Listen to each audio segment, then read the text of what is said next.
Here's some good news for everybody.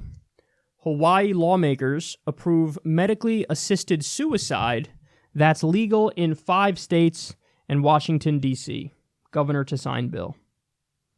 So the law allows doctors to prescribe life-ending drugs as long as 2 doctors deem the patient mentally competent and determine that they have no longer than 6 months to live. And also, doctors are not allowed to administer the drug themselves, but they're allowed to give the right to the person to do that. So this is, this is another one of those issues where there's a silent majority that's on one side of it, but barely gets covered, barely gets mentioned. But I think it's important. I think this is one of the issues that's kind of fundamental to freedom, where, if you have a terminal illness and it starts getting bad and you're in a lot of pain all the time, it actually is the more humane option. If you choose you want to go, and then the way that you go, there's absolutely no pain at all. You just go to sleep and don't wake up, basically. That's how it's described. So, and by the way, just to drag in an issue here that I shouldn't even be dragging in, on the issue of the death penalty, I don't know why they don't just use the drug that they use for the physician-assisted suicide. If you're going to have the death penalty, which I don't want to have it because we kill innocent people 4% of the time, and I don't support state-sanctioned murder, but if you're going to have it, you should use this drug, because whatever drug they're using here, there's nothing but reports across the board of its peaceful transition and everybody's fine.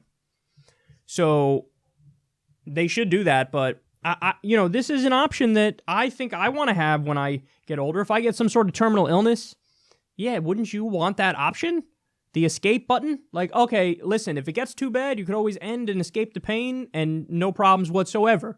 And then they describe in a lot of the articles about this, the people, you get together with your family, everybody's around you, and you could literally say goodbye. There's something better about that than, or at least I would think there's something better about that than the opposite, which is one day you find somebody dead.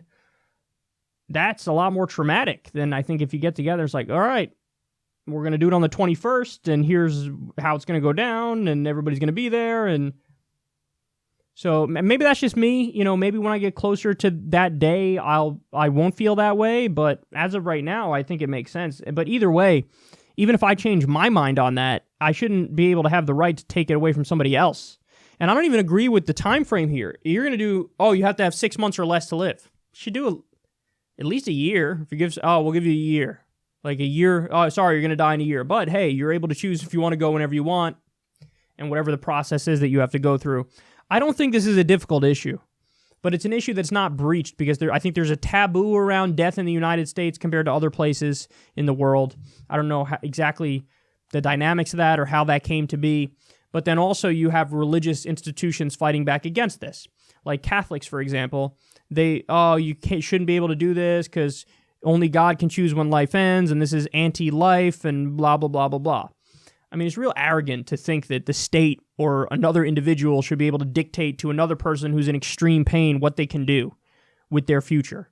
So, I don't know. I think this is good, and I hope more states follow suit. And actually, to be honest, I hope they pass some sort of federal law that allows death with dignity, because I view this as the default position and almost the no-brainer position.